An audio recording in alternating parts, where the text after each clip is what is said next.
Hey guys, welcome back to the channel. My name is Nick, aka The Limey, and I've just finished recording a video about the AboveTech kitchen tablet stand, and I'm sitting here just about to start editing in it, and I thought, you know what, one thing I've never done is sort of give an idiot's guide or a behind the scenes on how I actually edit my videos. And I thought, you know what, this could be interesting to some people, it may not be interesting to anyone, but as someone who isn't from that world, I'm not a film editor or a camera person or anything like that, it's one of the things I struggle with the most.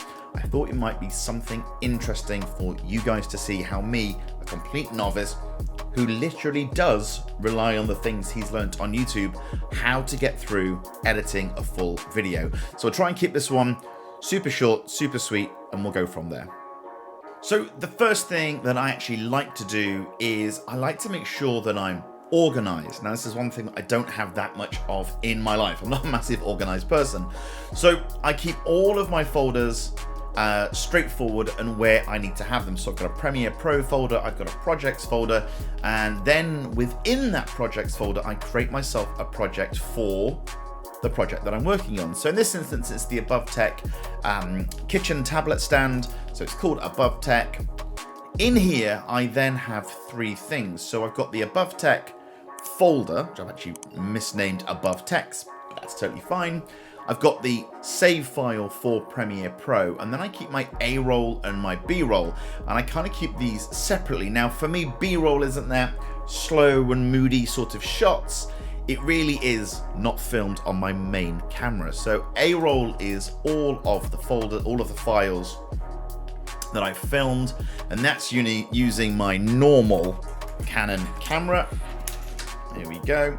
That's using that bad boy. Then the B-roll is anything else that I'm adding in. That could be being filmed from the GoPro, which is what it is in this instance, or it could be being filmed on a smartphone or something that I'm just trying to throw in there, okay? So in this instance, they're all GoPro footage.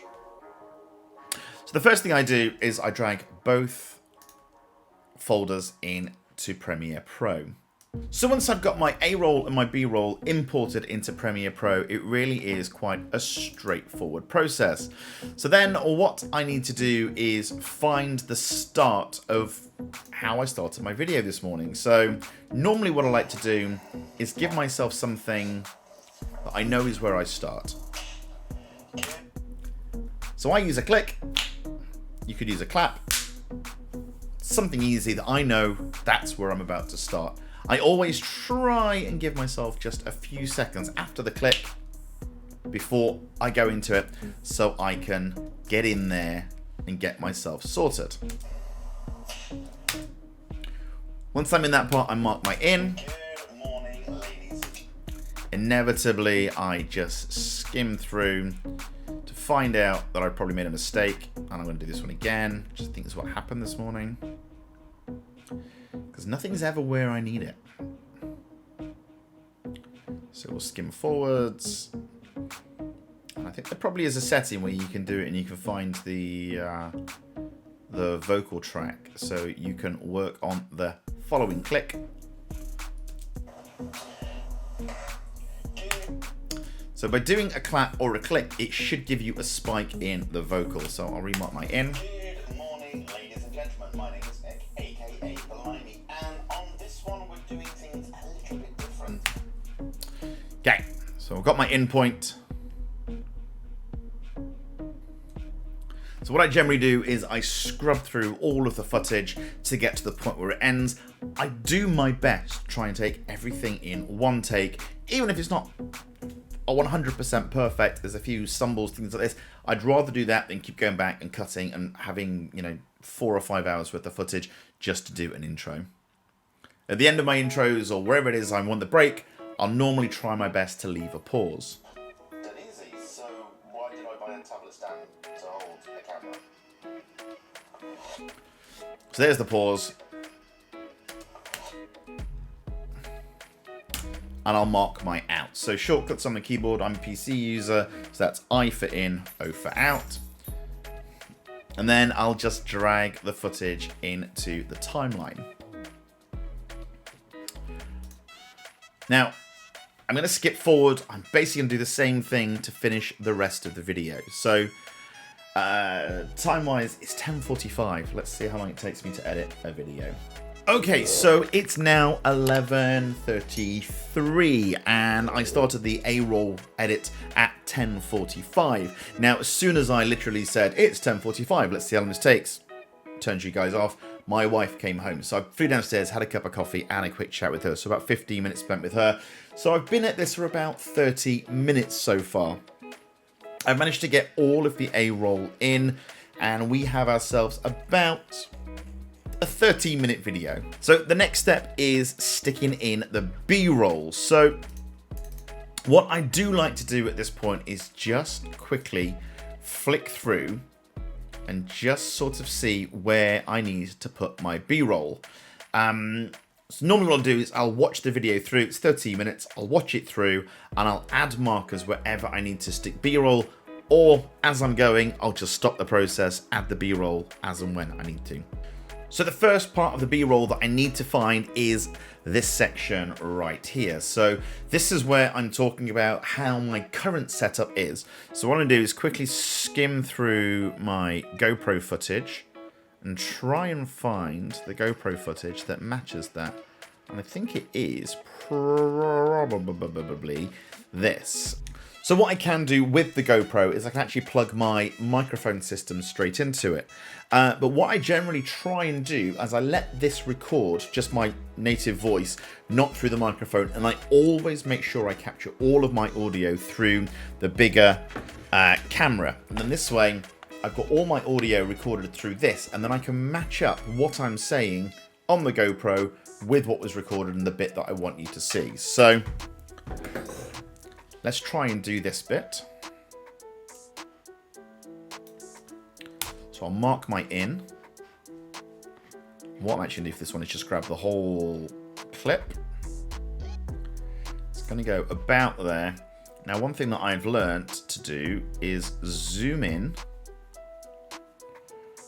because everything is better. And then you can see straight away that the voice is different here, here, and here. So I'm going to try and match it up as best I can.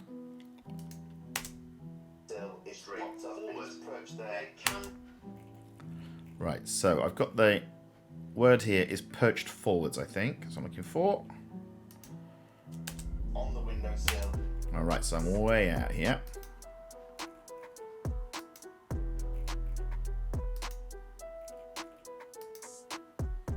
Scroll back 40 seconds. Right, so it's about here. I turn the GoPro on. So let's grab my GoPro footage and stick that over here. I'll just out with my original guesstimate.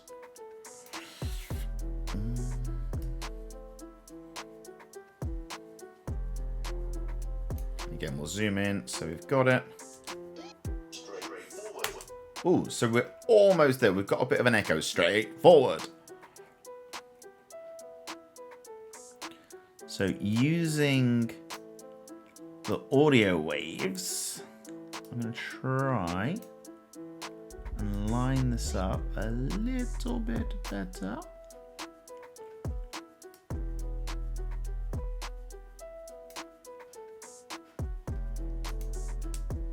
Straightforward.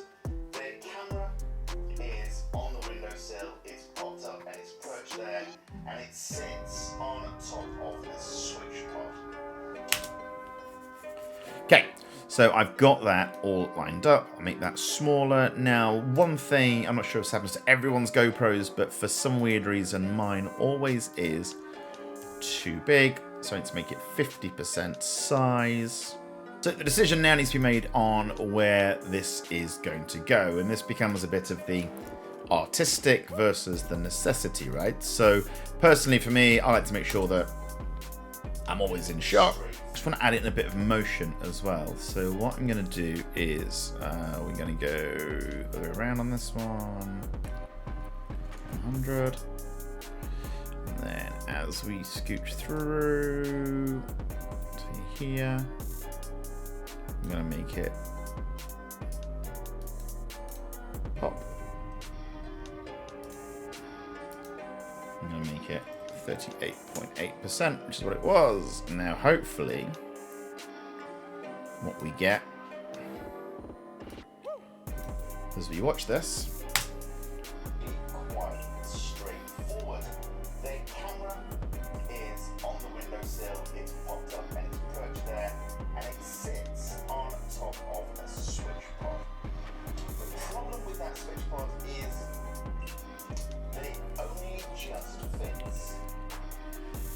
so that's the first bit of B-roll that we've thrown in there. So I'm just going to go through, I'm going to literally do exactly the same thing for all the next little bits of B-roll that we need, if anything, and then we'll come back.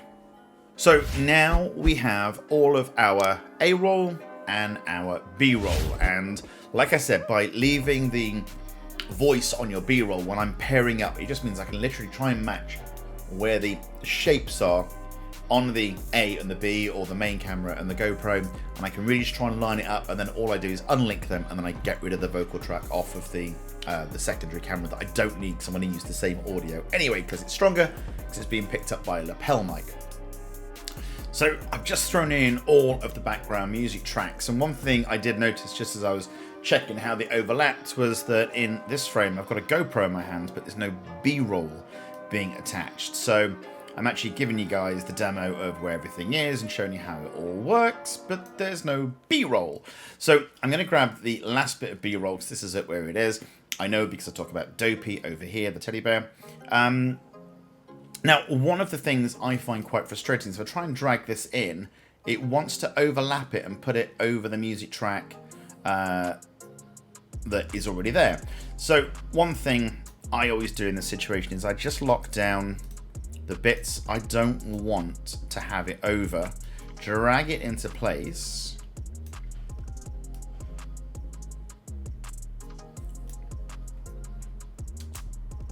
If you're a Twitch streamer, it's a fantastic.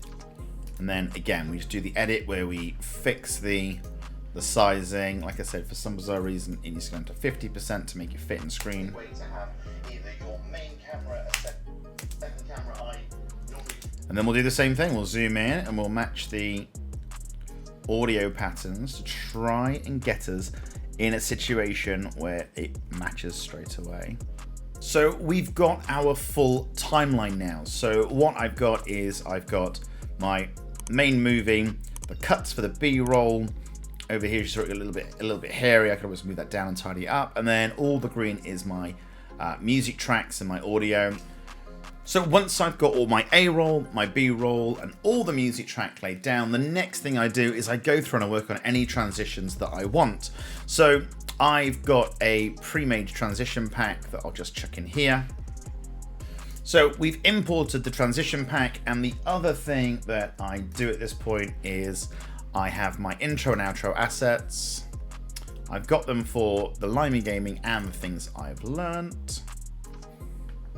And all we do here is drop in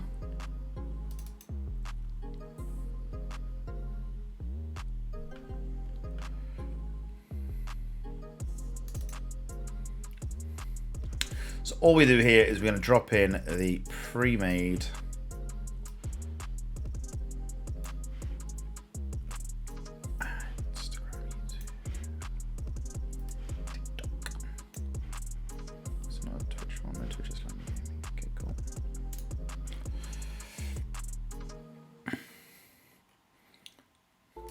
and these really are just the basic, well, not basic.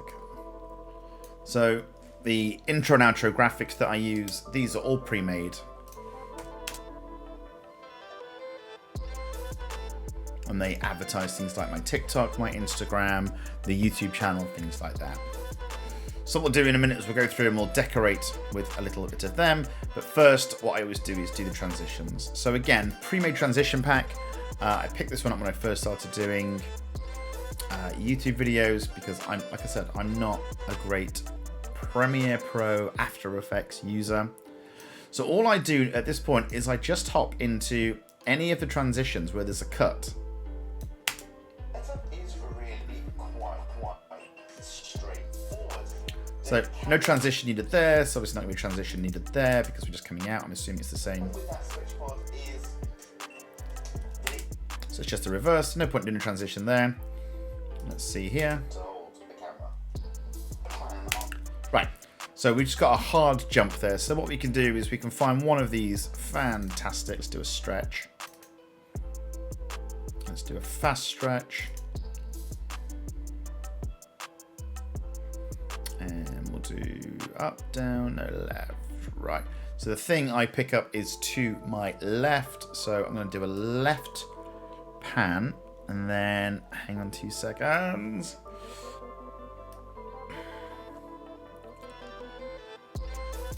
So again, what I like to do here is just lock any of the tracks. Use track 4, yes, no, we haven't used track 4. I like to lock any of the tracks to make sure nothing gets overwritten.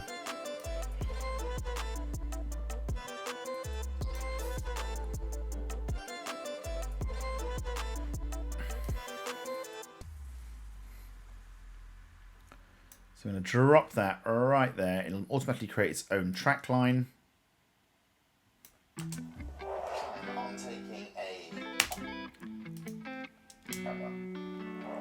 on taking a And then I don't actually like the swooshes on these. I like them to be a little bit more subtle, so I just get rid of the sound effect. Okay. And then again, we'll just do the same thing. We'll go through the whole video. We'll just look for any of the blunt cuts. So another one there. And this really is as fruity as you are feeling. So that was a bit of a woo. So let's do a lens blur. Lens dispersion. Do something fast. And we'll just do a distort. Nice and simple.